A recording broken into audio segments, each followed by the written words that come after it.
Hello बच्चों, welcome back to the channel future and freedom. आज हम आए हैं दोबारा से एक और सेशन लेके, किसका? केमिस्ट्री का जो हमारा थर्ड चैप्टर चल रहा था एटम एंड मॉलिक्यूल्स, उसका। इससे पहले वाले सेशन में यानी कि lecture number 1 of the chapter 3 atom and molecules, उसमें हमने पढ़े थे लॉ ऑफ केमिकल कॉम्बिनेशन। ठीक है, तो ये है हमारा लेक्चर नंबर 2। चलिए विदाउट वेस्टिंग एनी टाइम अपना लेक्चर को स्टार्ट करते हैं। देखिए, लेक्चर नंबर 1 में हमने पढ़ा लॉ ऑफ केमिकल कॉम्बिनेशन।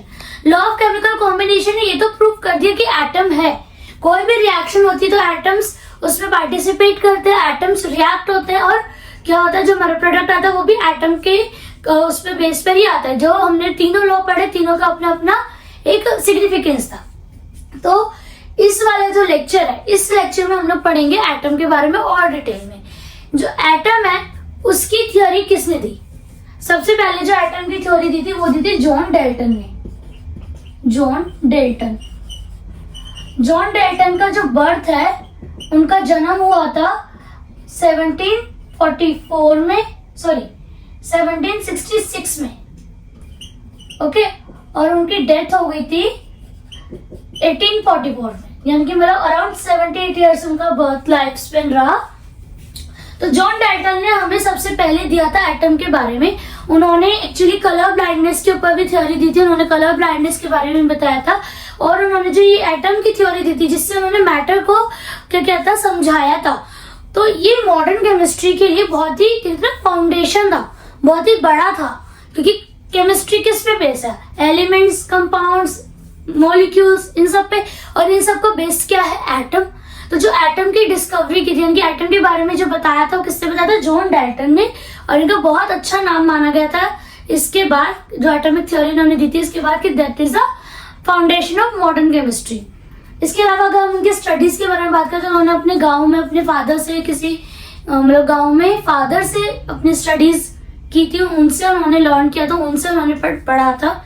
उसके बाद उन्होंने फिजिक्स, केमिस्ट्री, मैथमेटिक्स पढ़ाया, and then he comes to this stage. Okay, death वाले स्टेज पे नहीं, ये साइंटिस्ट बनने के बाद जो उन्होंने जो डिस्कवरीज की थी उस स्टेज पे।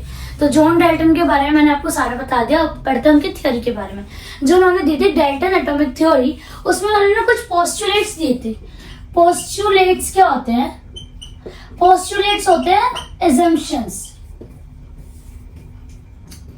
पोस्टुलेट्स होते हैं हमारे assumptions।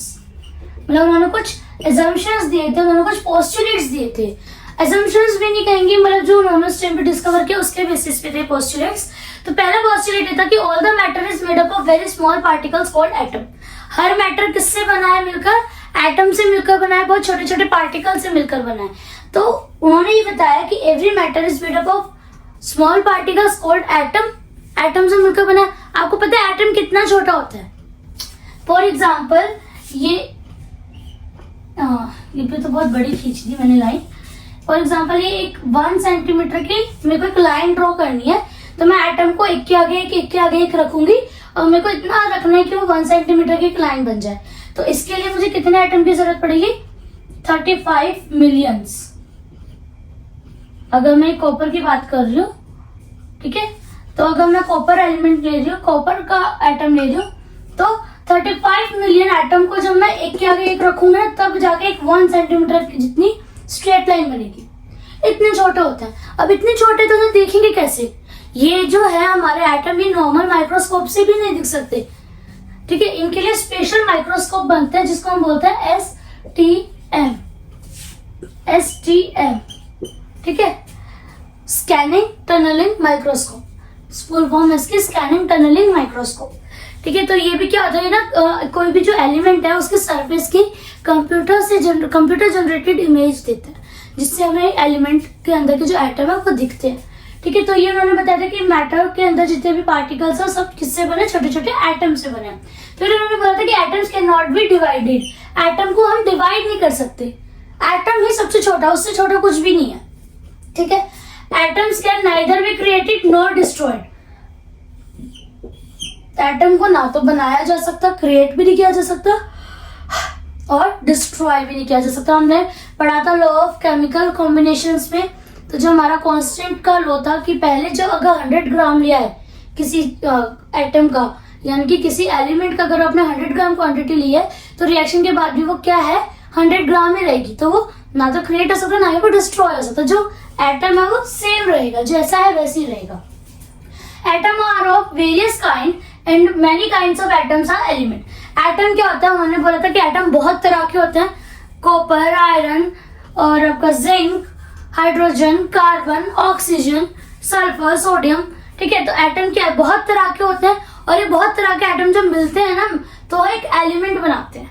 ठीक है, अब अगर जैसे मैं बात करूं कि सोडियम क्लोराइड NaCl, तो इसमें क्या है, सोडियम एटम हो गया एक और क्लोराइड यानी क्लोरीन का एटम हो गया, तो मिलकर क्या बनाया, एलिमेंट बनाया सोडियम क्लोराइड। इसके बाद आता है all the atoms of a given element are identical in all aspects. In all aspects में हमारा आ गया साइज, मास और केमिकल प्रॉपर्टीज। अब अगर मैं बात करूं कार्बन की, ठीक है, कार्बन की बात करूं तो एक एटम ये है कार्बन का, एक एटम ये है, तो दोनों का मास, दोनों का साइज, दोनों की केमिकल प्रॉपर्टी सेम रहेगी। यानी कि जो भी एलिमेंट आपको गिवन है, किसी भी सिंगल एलिमेंट की जब आप बात करोगे तो चाहे वो लेफ्ट में है, राइट में है, दुनिया के किसी भी कोने में है, उसकी जो केमिकल प्रॉपर्टीज है, उसका जो मास है, जो साइज है, वो सेम रहेगा। Atoms are identical of a given element. किसी भी सिंगल एलिमेंट का अगर मैं एटम उठाऊंगी तो कभी भी कैसे भी उठा लो, उसका जो मास है, साइज है, केमिकल प्रॉपर्टीज है, वो सेम रहेंगी, आइडेंटिकल रहेंगी। क्लियर। उसके बाद उन्होंने बोला था number of atoms and kinds of atoms are fixed in a given compound. मतलब कि बहुत सारे एटम मिलकर जब एलिमेंट बनाते हैं, कंपाउंड भी बनाते हैं, तो उनके अंदर जो एटम की क्वांटिटी है वो फिक्स रहती है। फॉर एग्जांपल अगर मैं बात करूं वाटर की, तो वाटर हो गया हमारा H2O या फिर कार्बन डाइऑक्साइड CO2, तो इसके अंदर जो एटम है इसकी क्वांटिटी फिक्स है। अगर मैं इसको HO2 लिखूंगी तो मैं इसको वाटर नहीं पढ़ूंगी, ये वाटर नहीं है, वाटर H2O ही है। ठीक है, फिर ये कुछ और बन जाएगा। तो यानी कि क्या कह रहा है वो कि जो एटम है वो फिक्स है किसी भी कंपाउंड में, अगर उसकी क्वांटिटी चेंज होती है तो वो एलिमेंट ही चेंज हो जाएगा, वो कंपाउंड ही चेंज हो जाएगा। क्लियर। तो ये था हमारा डेल्टन की जो थ्योरी थी, जो उन्होंने पोस्टुलेट्स दिए थे एटम को लेकर के। अब देखो उन्होंने पोस्टुलेट्स दिए थे तो, और ये इनका फर्स्ट था, मतलब कि ऑल ओवर साइंटिस्ट में डेल्टन फर्स्ट थे जिन्होंने सबसे पहले एटम के बारे में बताया। उसके बाद रदरफोर्ड भी आए, उन्होंने भी एटम के बारे में बताया, और भी बहुत सारे आए। ठीक है, बट ये फर्स्ट थे। अब इतना सारा कुछ बता तो दिया, इसके बाद क्या हुआ, इसके बाद ड्रॉबैक्स भी निकले। कुछ ड्रॉबैक क्या होते हैं, कुछ कमियों को हम बोलते हैं ड्रॉबैक्स। ड्रॉबैक्स में क्या था, आइए पढ़ते हैं। ठीक है, ड्रॉबैक्स में कुछ कमियां थी, जैसे कि उन्होंने बोला था कि एटम इज इनडिविजिबल। एटम क्या है आपका, इनडिविजिबल है, एटम को आप डिवाइड नहीं कर सकते। ड्रॉबैक्स, ठीक है, ड्रॉबैक्स में पहला तो था एटम कैन बी डिवाइडेड। आपने पढ़ा हुआ है एटम में, सब जानते हैं कि हम लोग क्या पढ़ते हैं, इलेक्ट्रॉन्स को पढ़ते हैं, प्रोटॉन्स एंड न्यूट्रॉन्स। ठीक है, तो डेल्टन ने बोला था कि atoms can not be divided. Atom जो है सबसे स्मॉलेस्ट है, उसको डिवाइड नहीं किया जा सकता, बट हम पढ़ते हैं प्रोटॉन, इलेक्ट्रॉन, न्यूट्रॉन को, तो इसका मतलब ये क्या था, ड्रॉबैक था, एटम को और डिवाइड किया जा सकता है। इसके बाद एक और ड्रॉबैक था, उन्होंने बोला था कि इसका जो मास है यानी कि इसका जो यूनिट है वो फिक्स है फॉर अ गिवन कंपाउंड। ठीक है, बट हमने पढ़ा है, अभी भी हम जानते हैं, और साइंटिस्ट ने जैसे जैसे रिसर्च करी तो पता चला कि same element can have different masses. Same elements can have slightly different masses, slightly different masses, कि जो सेम एलिमेंट है उसका जो मास है स्लाइटली डिफरेंट होता है, कई बार 2 यूनिट ज्यादा 2 यूनिट कम। ठीक है, स्लाइटली डिफरेंस आता है, बहुत मेजर नहीं आता, बट डिफरेंस तो डिफरेंस है। क्लियर। उसके बाद जो थर्ड ड्रॉबैक इनका था, उन्होंने कहा था कि जो गिवन कंपाउंड है वो फिक्स्ड है, सबका अपना अपना मास फिक्स है, बट ऐसा नहीं है, 2 different elements can have same mass, 2 different elements can have same mass. कैसे, देखो ये है AB एक कंपाउंड, ये है CD एक कंपाउंड, और हमने लॉ ऑफ केमिकल कॉम्बिनेशन में जो लॉ था जिसमें हम प्रोपोर्शन के बारे में पढ़ा था, तो उसमें क्या था कि सबका प्रोपोर्शन फिक्स रहता है। तो फॉर एग्जांपल यहाँ पे जो है AB में A का प्रोपोर्शन है 4 और B का प्रोपोर्शन है लेट्स से 7। ठीक है, तो यानी कि यहाँ पे टोटल क्या हो गया, टोटल हो गया 11। अब CD की बात करूं तो C का प्रोपोर्शनल लेट्स से 2 और D का प्रोपोर्शनल लेट्स से 9। तो यहाँ पे भी अगर बात करो तो टोटल क्या हो गया 11, यानी कि दो डिफरेंट एलिमेंट्स का मास जो सेम हो सकता है। It all depends on the proportion. अब जरूरी तो नहीं है कि 5 + 5 ही 10 हो।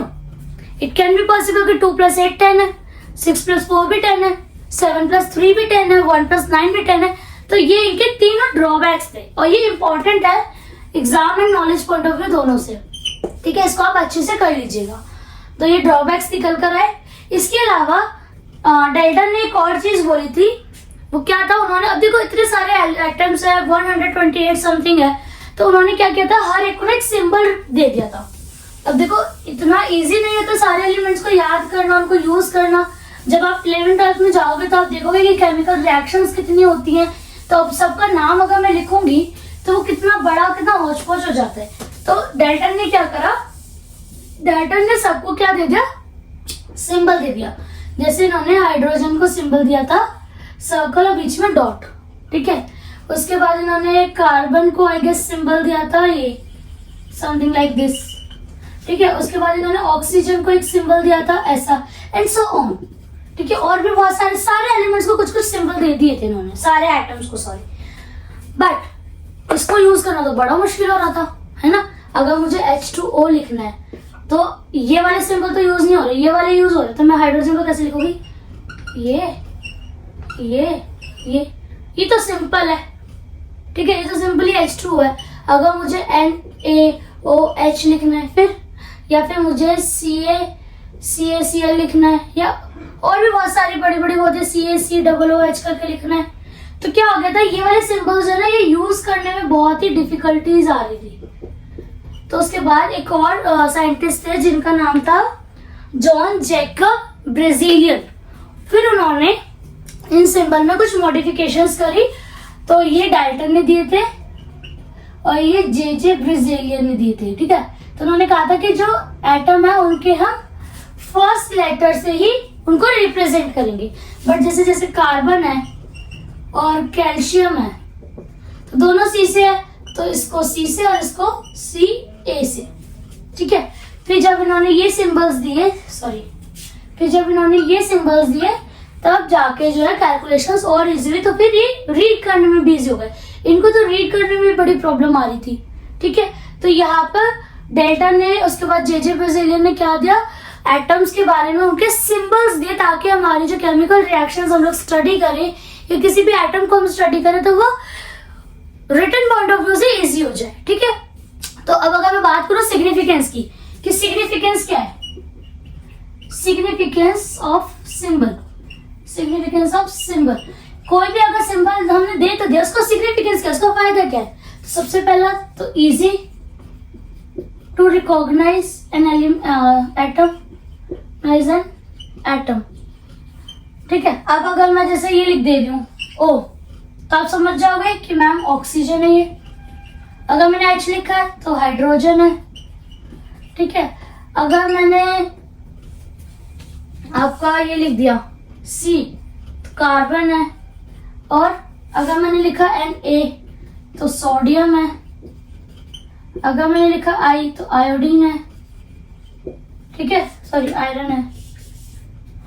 तो इस तरह से क्या था, आयोडीन हो जाएगा, I का आयरन नहीं होगा, आयरन का I आ होता है। ठीक है, तो इस तरह से क्या था, easy to recognise an atom, किसी भी एटम को रिकॉग्नाइज करना बहुत इजी हो गया था, उसको पहचानना इजी हो गया था। ठीक है, जब उसकी रिएक्शंस इजी हो गई थी, रिएक्शंस पे वर्क करना, किसी रिएक्शन को स्टडी करना है, उसके बारे में जानना है, तो वो सब क्या हो गया था, सिंबल का सिग्निफिकेंस था, इसकी वजह से इजी हो गया था। ठीक है, और भी बहुत सारी चीजें कि उसका हम लोग एटॉमिक मास पहचान पाते थे। ठीक है, इसके बाद का ही टॉपिक है एटॉमिक मास। एटॉमिक मास क्या होता है, एटॉमिक मास को आप यूनिट में प्रेजेंट करते हो, किसी भी एटम का मास, छोटा लिख देना ज्यादा, देखो मास ऑफ एन एटम क्या हो जाता है आपका, एटॉमिक मास। अब एटम का मास कहाँ लाया करता है, उसके प्रोटॉन में एंड न्यूट्रॉन में, और ये दोनों कहाँ होते हैं, एटम के अंदर जो न्यूक्लियस होता है, एटम के अंदर जो न्यूक्लियस होता है उसमें, ठीक है, ये न्यूक्लियस है। एटम के अंदर न्यूक्लियस होता है, न्यूक्लियस के अंदर प्रोटॉन और न्यूट्रॉन होता है और वहीं पर जो है पूरे एटम का मास लाई करता है। ये आप इसके बाद वाला जो चैप्टर है ना, स्ट्रक्चर ऑफ एटम, उसमें अच्छे से समझोगे कि रदरफोर्ड ने एक्सपेरिमेंट किया था अल्फा पार्टिकल्स को लेकर के और वहां से निकल कर आया था कि एटम का जो मास है वो न्यूक्लियस पे लाई करता है। ठीक है, तो इतना समझ आया। उसके बाद एटॉमिक मास जो है हम लोग यूनिट में निकालते हैं, जैसे कार्बन का फॉर एग्जांपल 12 यूनिट हो गया।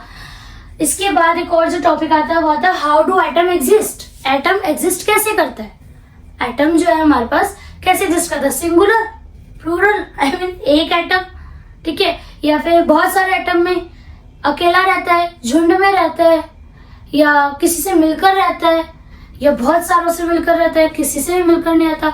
तो ये सब हम पढ़ेंगे नेक्स्ट वीडियो में, नेक्स्ट वीडियो लेक्चर में। अभी मैं आपको छोटा सा इसका वो दे देती हूँ, इंट्रो काइंड ऑफ, ठीक है। तो एटम एग्जिस्ट करता है मॉलिक्यूल्स की फॉर्म में, आयंस की फॉर्म में। अभी मॉलिक्यूल और आयंस बनते हैं कैसे, ये हम पढ़ेंगे अगली वीडियो में। आज के लिए इतना ही था, ठीक है। अभी इसमें छोटे छोटे की पॉइंट्स है वो मैं एक बार आपको बता देती हूँ, शायद मैंने मिस कर दिया पहले। सबसे छोटा एटम होता है हाइड्रोजन का, ठीक है। Hydrogen is the smallest atom of the world. सारे एटम्स में से सबसे छोटा होता है हाइड्रोजन। और एटम को जब देखा गया ना, तो एटम क्या है आपका, एटम ना आपका सर्कुलर स्फेरिकल है। अब एटम को अगर मुझे मेजर करना है, तो स्फेयर को मेजर करना, तो ऑब्वियसली इसकी कुछ रेडियस होगी, तो इसको हम बोलते हैं एटॉमिक रेडियस, ठीक है।